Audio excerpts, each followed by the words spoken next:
이 비유에 맞다고 저는 생각을 합니다. 대통령의 이 국민 통합 정치에 대한 국정 운영에 대한 결단이 좀 필요하다고 보는데 어떻게 생각하십니까? 네, 대통령께서 항상 이런 그 여야를 어울러서 같이 입법도 하고 그 중요한 정책도 같이 해야 된다 하는 생각은 굉장히 강하십니다. 이 결단을 해나가는데 사실은 총리께서 역할을 하셔야 됩니다. 사실은 이러한 중대한 결단을 보좌하라고 국무총리라고 하는 국회 동의 인사를 헌법에 만든 겁니다.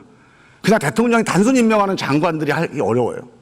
국회 동의라고 하는 국민적 신임을 등에 업고 대통령에게 중대한 국정운영의 결단을 촉구하는, 보좌하는 그런 자리가 총리입니다. 이 역할을 좀 숙고하셔서 이 역할을 좀 해주시기 바랍니다. 자, 지금 국정기조를 좀 전환을 해야 되는데 우리 PPT 한번 보시죠. 우리 지지율 관련된 거 뭐 우리 총리님이 하도 많이 보셔갖고 좀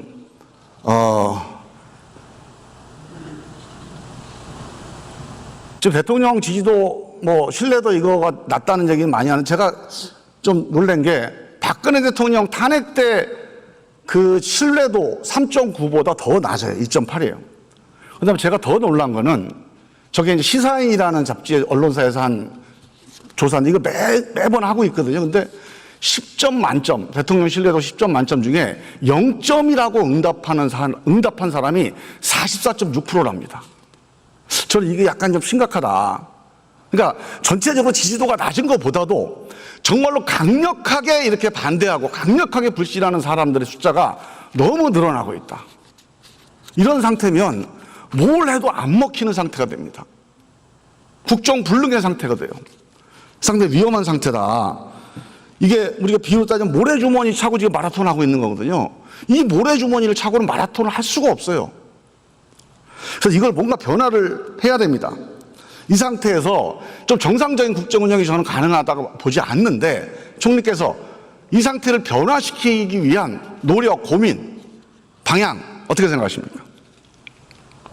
한번 고민에 찬 말씀을 좀 해주시면 어떻겠습니까? 네. 저는 우리 의원님의 말씀에 전반적으로 동의합니다.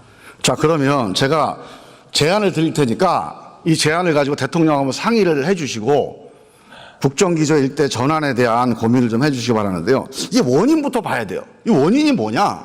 저는 기본적으로 승자독식 국정운영, 이게 가장 큰 원인이라고 봐요. 48%의 지지를 받았어요. 근데 100%의 권한을 행사합니다. 왜 헌법이 그렇게 해놨죠? 48%만큼 권한을 행사하지 않고 왜 100% 권한을 대통령에게 줬을까요? 대통령이 되는 순간부터, 임기가 시작되는 순간부터 지지율 48% 잊어버리고 100% 국민들을 위해서 정치해라. 모두를 위한 국정운영을 해라. 이게 헌법 정신입니다. 근데 이렇게 안 하고 있어요, 지금. 대표적으로 인사 문제 보세요. 자, 인사를 가지고 뭐 잘하니 못하니 맨날 얘기를 하는데 누가 봐도 승자 독식 인사입니다. 내가 주인이니까 내 마음대로 할게요.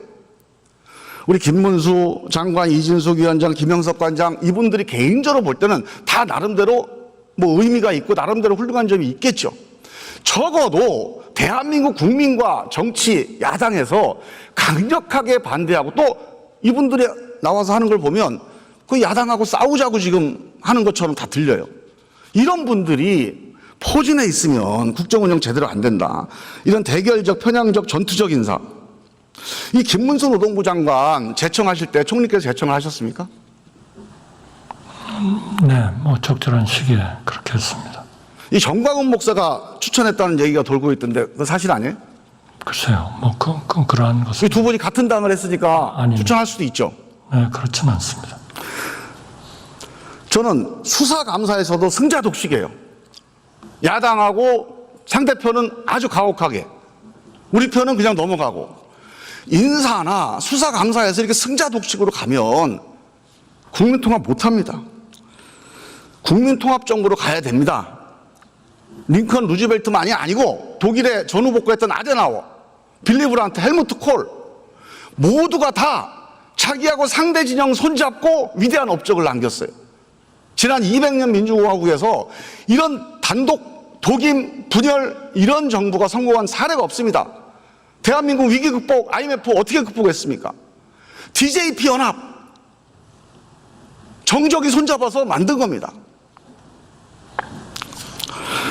자, 4가지 제안을 드릴게요. 일단 우리 PPT 한번 올려보시죠. 먼저 첫 단추는 국무총리를 국민통합형으로 임명해야 됩니다. 지금 우리 총리께서 사의를 표명을 하셨죠. 예. 그런데 이게 왜 수리가 안 되는 이유가 있습니까? 상황이 어때요 지금? 글쎄요, 대통령께서 당분간 좀 국정을 좀 잘 챙겨달라는 말씀이에요. 이제 다음 총리가 중요하겠죠. 예. 다음 총리에 대해서 이걸 꼭 대통령한테 한번 제안을 좀 하십시오. 국민통합형 국무총리가 와야 됩니다. 이 문제를 해결하는 첫 단추입니다. 이거 안 되면 모든 문제 해결 안 돼요. 자, 국민통합형 국무총리가 뭐냐?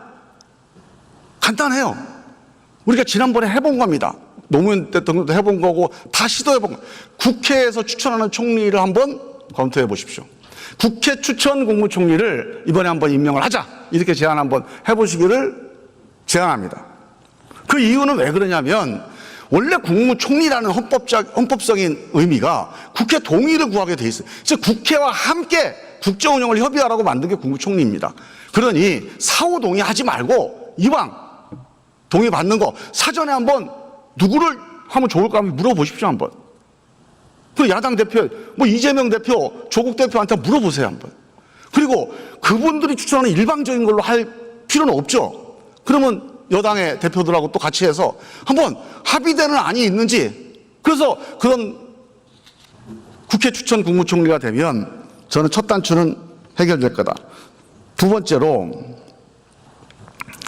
이게 시간이 없는데 수사감사에서 이 편파나 권력 남용을 해결해서 국민 참여 심의위원회를 만들어야 됩니다. 지금 있는 수사기소심의위원회는 이게 정당성이 없어서 안 되고요. 우리 국민참여재판처럼 국민이 참여해서 배심제로 참여하는 수사기소심의위원회를 만들자.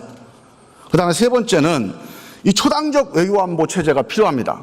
이 초당적 외교안보 체제를 위해서 저는 지금 국가안전보장회의라는 게 있어요. 여기에 지금 전체 회의에 대통령 한 분만 있습니다. 이 헌법상의 기구인데 여기에 여야 대표를 이 국가안전보장회의 전체 회의 위원으로 좀 집어넣어요.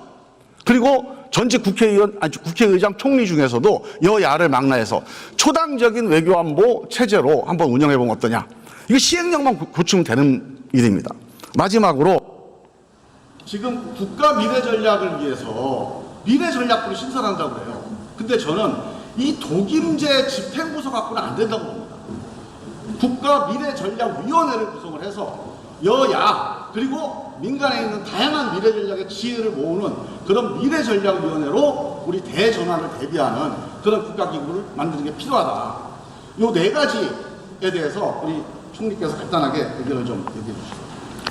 저는 전반적으로 좋은 말씀을 해주셨다고 생각합니다. 이 모든 것을 가지고 저 대통령께도 보고 드리겠습니다.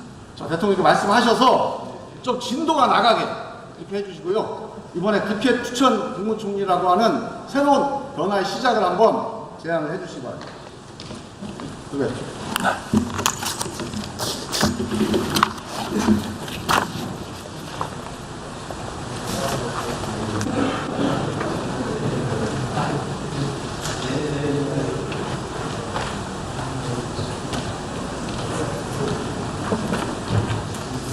할 말은 많은데 시간이 다 돼서 내려가야겠습니다. 경청해 주셔서 감사합니다. 예.